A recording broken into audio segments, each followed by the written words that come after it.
अगर किसी जनप्रतिनिधि के जाने के बाद मंच का शुद्धिकरण किया जाए तो सवाल व्यक्ति का नहीं, उस सोच का होना चाहिए। साथियों, क्योंकि आज बात हम कर रहे हैं ऐसी घटना का जिस घटना ने पूरे भारत ही नहीं, पूरे दलित समाज को भी हिला कर रख दिया है।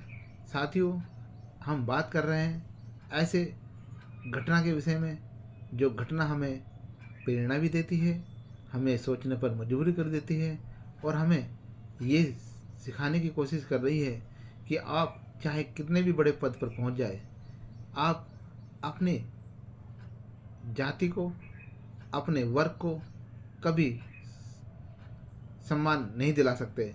क्योंकि आज भी जो अपने आप को अप्रकाष्ट मानते हैं, जो अपने आप को आज भी श्रेष्ठ समझते हैं, उनके बीच में आप कितना भी अच्छा बनकर रह लीजिए, कितने भी अच्छे पदों पर नौकरी करके आप उनके साथ में रहे, वो आपको समय समय पर एहसास दिलाते रहते हैं कि आप आज भी दलित है, आज आप अछूत है, आज भी आप दबे कुचले समाज से हो। इसलिए ये घटनाएं घट रही है। साथियों, हम घटना की बात कर रहे हैं राष्ट्रीय पार्टी कांग्रेस के राष्ट्रीय अध्यक्ष आदरणीय मल्लिकार्जुन खड़गे जी के, जो 8 अगस्त को उत्तराखंड के हल्द्वानी में आए और सभा को आयोजित किया गया। उनके जाने के बाद उस सभा के मंच को गंगा जल से शुद्धिकरण किया गया और कहा गया कि चाहे वो किसी पार्टी या किसी भी दल से हो, वह अपवित्र व्यक्ति आने पर शुद्धिकरण किया जाएगा।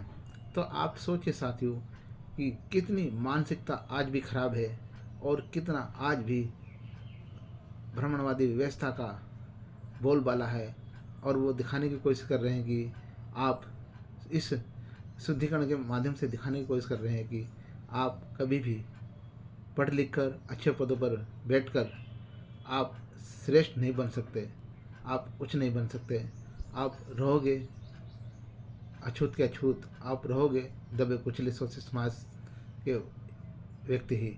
तो साथियों, वीडियो को ज़्यादा से ज़्यादा शेयर कीजिएगा, कमेंट में अपने विचार बताइएगा, और वीडियो के विचार सही लगे तो चैनल को, हमारे पेज को सब्सक्राइब और फॉलो ज़रूर कर दीजिएगा, ताकि ये संदेश ज़्यादा से ज़्यादा लोगों तक पहुँचे, ज़्यादा से ज़्यादा लोग जागरूक हो और ज़्यादा से ज़्यादा लोग सोचें। साथियों, मैं अपनी इस वीडियो के माध्यम से अपने विचारों को मजबूती से रखने की कोशिश कर रहा हूँ। किसी इंसान के मंच पर आने से मंच अपवित्र कैसे हो सकता है?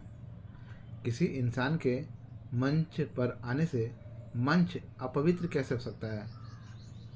सोचिए सर, क्या इंसान की जाति उसके सम्मान और स्पर्श की कीमत तय करती है? और अगर किसी व्यक्ति के जाने के बाद किसी स्थान को शुद्ध करना जरूरी समझा जाता है, तो हमें यह सोचने की ज़रूरत है कि हमारे समाज में समानता की भावना वास्तव में कितनी मजबूत है। फिर सवाल उठता है, क्या लोकतंत्र में, क्या भारत के 80 वर्ष स्वतंत्रता होने के बाद भी इस तरह की घटनाएं क्यों हो रही है?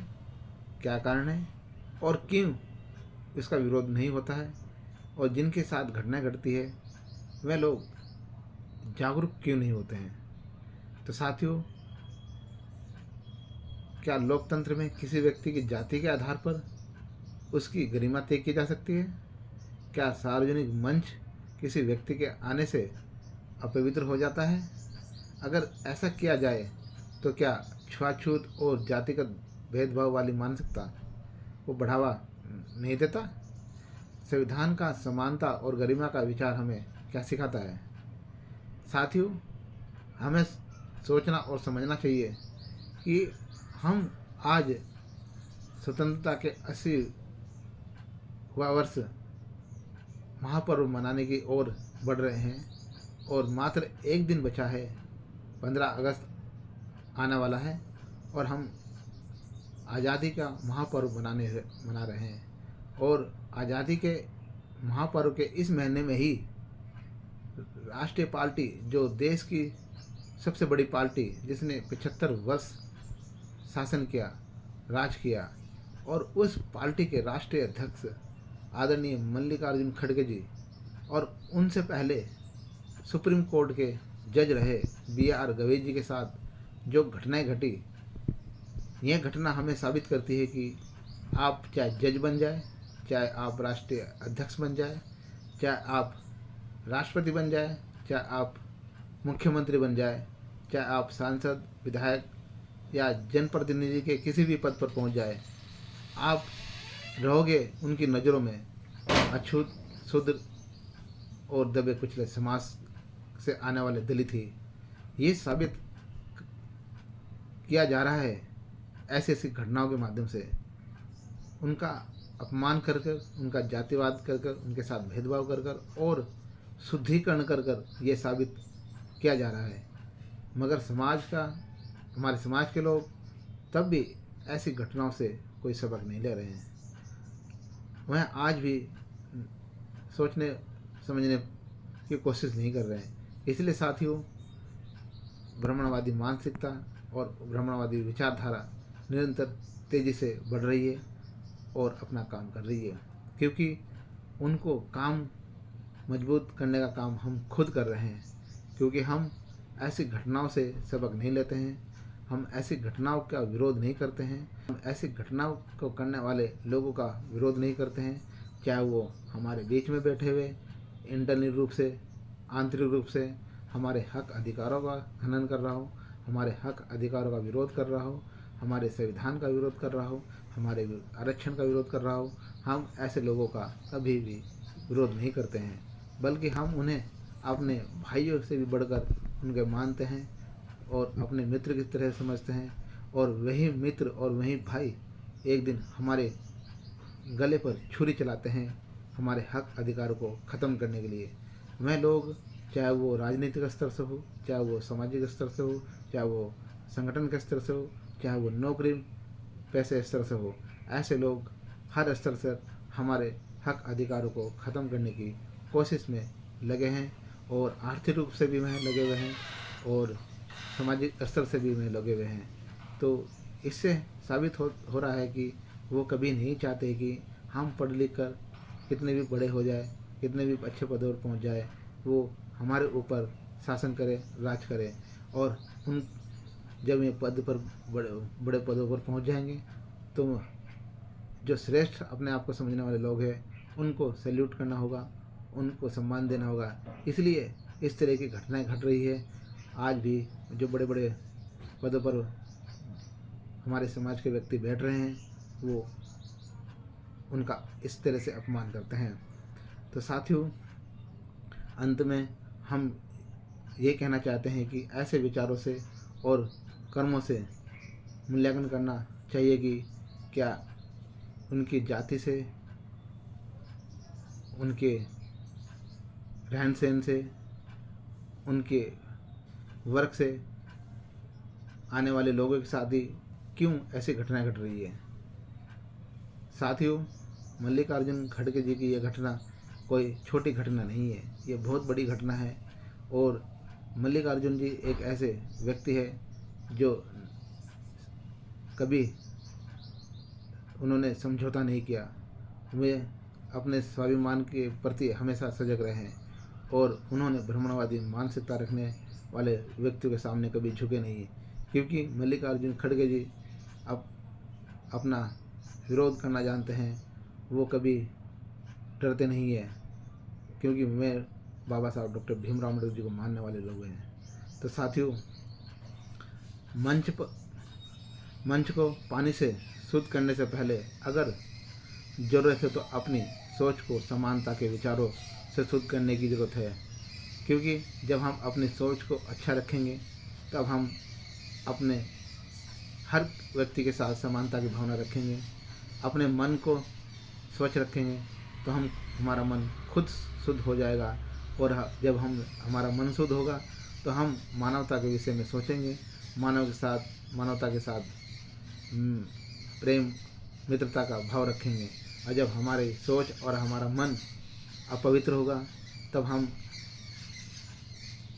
चाहे वो किसी वर्ग से हो, उनका अपमान, उनके साथ जातिवाद, उनके साथ भेदभाव करने का काम करेंगे।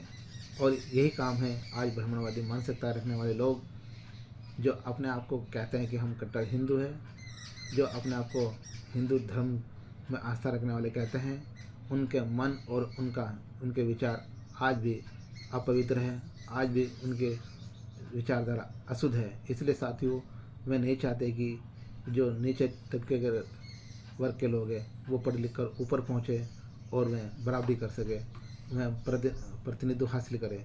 इसलिए साथियों, वह ऐसी ऐसी घटनाएं करते हैं ताकि उनके समाज के बीच में ये साबित हो जाए कि ऐसी घटनाओं से और वो कमज़ोर हो जाए।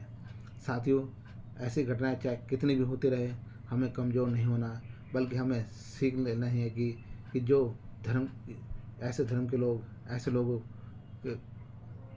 को अपने मित्र नहीं बनाना, ऐसे धर्म में नहीं रहना। इसलिए साथियों, डॉक्टर बाबा साहब भीमराव अम्बेडकर जी ने ऐसे धर्म को ठुकरा दिया और ऐसे दोस्तों को, ऐसे मित्रों को पहचान लिया कि कौन उनका दुश्मन है, कौन उनका मित्र है। जो मानवता और विज्ञानवादी सोच रखता है, ऐसे लोगों के साथ उन्होंने आगे बढ़कर काम किया।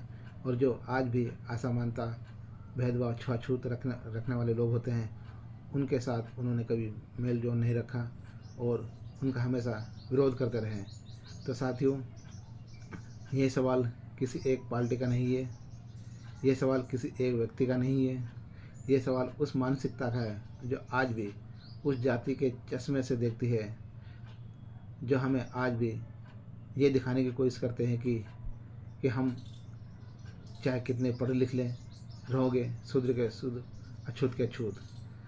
तो साथियों, वीडियो को ज़्यादा से ज़्यादा शेयर कीजिएगा, चैनल को सब्सक्राइब कीजिएगा, फॉलो ज़रूर कीजिएगा और कमेंट बॉक्स में अपनी प्रतिक्रिया जरूर दीजिएगा, ताकि हम और अच्छी कोशिश कर सकें आप लोगों तक अच्छे संदेशों के साथ आप लोगों को जागरूक करने की। साथियों, हमें तय करना होगा, हमें ये सोचना होगा कि हमारा समाज जाति से चलेगा या संविधान से में लिखी समानता, स्वतंत्रता और बंधुता की भावना से। तो साथियों, हमें ये सोचना होगा कि हम आज भी जातियों पर गर्व करेंगे या आज भी हम इंसानियत पर गर्व करेंगे, मानवता पर गर्व करेंगे। साथियों, जब तक ऐसे कट्टरपंथी लोग रहेंगे, जब तक ऐसे मानसिकता वाले लोग रहेंगे जो आज भी अपने आप को श्रेष्ठ समझते हैं, जो आज भी अपने आप को अपर मानते हैं, जो आज भी अपने मन के अंदर भेदभाव रखते हैं, ऐसे लोगों की वजह से ही हमारा देश कमज़ोर होता जा रहा है। हमारे देश की धार्मिक आस्था पर चोट भी लगती है और हमारे देश की अखंडता पर भी वार होता है। तो साथियों, हम आप लोगों से ये कहना चाहेंगे कि ऐसे लोगों का विरोध करें, चाहे वो धार्मिक आस्था वाला हो, चाहे वो कट्टरपंथी अपना कहने वाला किसी भी धर्म का हो, चाहे वो इंसानियत का शोषण करने वाला हो, असमानता फैलाने वाला हो, जातिवाद करने वाला हो, भेदभाव करने वाला हो, चाहे वो किसी भी राजनीतिक पार्टी का हो, चाहे वो किसी भी सामाजिक दल का हो, चाहे वो आपके साथ नौकरी करने वाला व्यक्ति क्यों ना हो, ऐसे विचारधारा रखने वाले व्यक्तियों का हमेशा विरोध करें। और जो कट्टरपंथी धर्म आस्था में विश्वास रखता है, जो धर्म आपको आज भी अछूत समझता हो, जो धर्म आपको आज भी दलित समझता हो, जो धर्म आपको आज भी सम्मान नहीं देता हो, ऐसे धर्म को आपको कभी नहीं अपनाना है।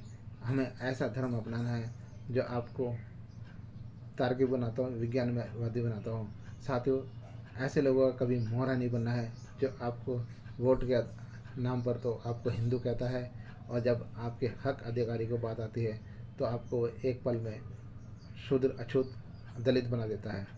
साथियों, आप चाहे कितनी भी बड़ी पार्टी में हो, यदि वह पार्टी संविधान को नहीं मानती है, संविधान का पालन नहीं करती है, इंसानियत को नहीं मानती है, मानवता का नहीं मानती है, और आपको एहसास दिलाती है इस तरह के शुद्धिकरण के माध्यम से, इस कि आप चाहे वो कितने भी बड़े पद पर हो, आप चाहे कितनी भी बड़ी पार्टी के नेता हो, आप रहोगे दलित के दलित, शूद्र के शूद्र, जो शुद्धिकरण के माध्यम से आपको दर्शाने की कोशिश करता है। ऐसे पार्टी से आपको नाता तोड़ देना चाहिए। मैं अपने समाज के उन लोगों से भी ये कहना चाहता हूँ जो ऐसे संगठनों में हैं, जो ऐसी पार्टियों में हैं, यदि आपकी आंखें आज भी नहीं खुली तो आने वाले टाइम में आपको खुद में एहसास दिला देंगे कि आप शूद्र के शूद्र हो, अछूत के अछूत रहोगे। आप कभी भी ब्राह्मण नहीं बन सकते, आप कभी भी अपर कास्ट के नहीं बन सकते, चाहे आप उनकी पार्टी में, उनके संगठनों में रहकर कितना भी काम कर ले, कितना भी उनके लिए सहयोग करते रहे, आपको मैं एक झटके में दलित बना देंगे, आपको एक झटके में शूद्र अछूत बना देंगे, और आपको एक झटके में पार्टी से निकाल कर आपको एहसास दिला देंगे। आप उनके धार्मिक आस्थाओं में कितना भी बैठ ले, पूजा पाठ कर ले, उनकी पार्टी के लिए कितना भी काम कर ले, मगर आप उनकी नज़रों में रहोगे गुलाम के गुलाम, शूद्र के शूद्र, अछूत के छूत। साथियों, यदि आप नहीं समझे तो आप कभी नहीं समझ सकते।